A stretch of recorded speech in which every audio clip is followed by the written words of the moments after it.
नीमच विधायक दिलीप सिंह परिहार ने विधानसभा में लेबर नयागांव राष्ट्रीय राजमार्ग पर कई गंभीर मुद्दे उठाए हैं। उन्होंने जावद रोड पर रेलवे क्रॉसिंग के कारण लगने वाले जाम, टोल चुकाने के बावजूद हो रही परेशानियों और भाटखेड़ा व जैतपुरा जैसी दुर्घटनाएं संभावित क्षेत्रों ब्लैक स्पॉट पर ओवरब्रिज न होने की बात कही। विधायक ने सड़क पर लगे अत्यधिक स्पीड ब्रेकरों और बैरिकेडिंग को विकास में बाधा और दुर्घटनाओं का कारण बताया। उन्होंने 2008 के अनुबंध के अनुसार 17 साल पुराने पुलों का चौड़ीकरण न होने पर भी सवाल उठाया। Jawad road Nayagaon railway crossing को लेकर हमने नीमच के वरिष्ठ कांग्रेसी नेताओं से चर्चा की। सुनिए उन्होंने क्या कहा।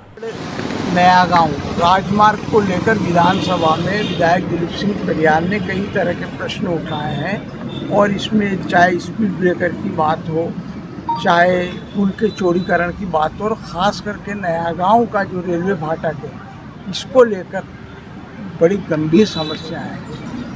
देखिए, हमारे स्थानीय विधायक विगत 4 बार से लगातार जीत रहे हैं, पर उन्हें अब जाके याद आई इस पुल के समस्या को उठाने की। लेवड़ नया गांव जो राजमार्ग है उस पर जो नया गांव के पास फाटक है, निश्चित रूप से वो बंद हो जाता है। पहली बात तो राजमार्ग पे फाटक होना नहीं चाहिए, वहाँ पुल बनना चाहिए, पर वो पुल ना बना और राजमार्ग पे फाटक बंद होने की वजह से वो स्थानीय निवासियों को, बाहर से यात्रा करने वालों को कई समस्याओं का सामना करना पड़ता है। जबकि उसके थोड़ी आगे टोल है और टोल पर भी उन्हीं यात्रियों को समस्या का सामना करना पड़ता है। निश्चित रूप से इस समस्या का निदान होना चाहिए, उस पर पुल बनना चाहिए ताकि आने जाने वाले यात्रियों को सरल एवं सहज महसूस कर सकें। मुकेश कालरा। जावद रोड पर जो रेलवे क्रॉसिंग है जिसे लेकर काफ़ी परेशानी आ रही है, और विधायक दिलीप सिंह जी परिहार ने इस विषय को विधानसभा में उठाया, क्या करेंगे? देखिए, आपने बहुत अच्छा प्रश्न उठाया है। पिछले 20 साल से भाजपा की सरकार है और हमारे विधायक जी यही हैं। 20 साल बाद उनको ये पुल याद आया।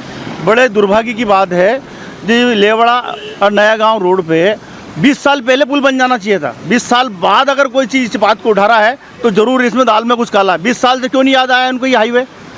इतने लोग परेशान हो रहे हैं, इतने लोग दुखी हैं कि उसकी पूछो मत।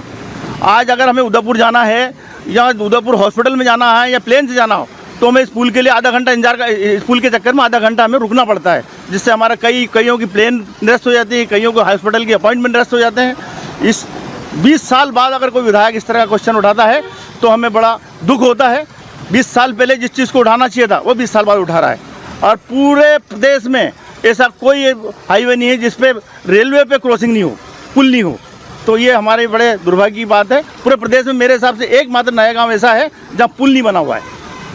इसके लिए हमारी कई कमेटियाँ आई और कई कमेटियाँ ना हमारे स्थानीय नेता वो इसके लिए पैसे भी ले चुके हैं, इस पुल के नाम से, और कई तरह का भ्रष्टाचार किया जा चुका है।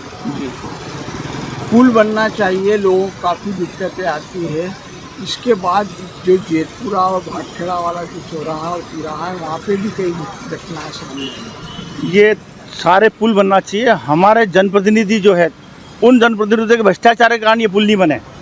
पुल जो कंपनी थी रोड टोल वाली कंपनी, उसको ये पुल बनाने थे और उसको डीपीआर में ये पुल हैं, लेकिन ये पुल गायब कर दिए गए।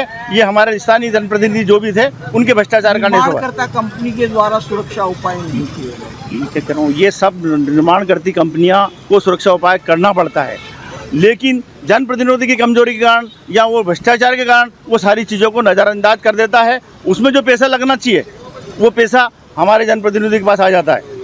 इसी के कारण ये सारा चीज़ होती है। मैं एक चीज़ और बताना चाहूँ, इस रोड पे उनको पौधे लगाना चाहिए, लेकिन इसमें पौधे जितने लगाना चाहिए उतने पौधे नहीं है। मुझे याद है एक मेरा मित्र था यहाँ पे डीएफओ क्या बोलते रेंजर, उससे उन्होंने रिपोर्ट लगवानी चाहिए कि 100% पौधे लग गए। उसने कहा मैं नहीं लगाना चाहता हूँ। उसके ट्रांसफ़र करके दूसरे अधिकारी को लाया और उससे उन्होंने वो रिपोर्ट लगवाई है। तो फर्जी रिपोर्टें लगी हुई हैं सारी। अगर इसकी जाँच की जाए तो सारी चीज़ें अवैध हैं। ये आपका शुक्रिया। ओम शर्मा, कारवार जिला अध्यक्ष। जयराम जी, किशन काका। राम राम भाई, राम राम। क्या दोनों भाई बैठ के क्या हिसाब लगा रहे हो? ऊटी लहसुन के भाव आ गए क्या? अरे नहीं रे दादा, ये अपना रमेश नया मकान बनाने के लिए लोन ले रहा है। हिसाब किया तो पता चला कि लोन का पैसा तो ईंट और रेती में ही पूरा हो जाएगा। और अभी तो सीमेंट लानी है, सलिया लाना है, और तो ठेकेदार को भी पैसे देने हैं। मेरे तो कुछ समझ में ही नहीं आ रहा कि कैसे बनेगा मेरा नया मकान।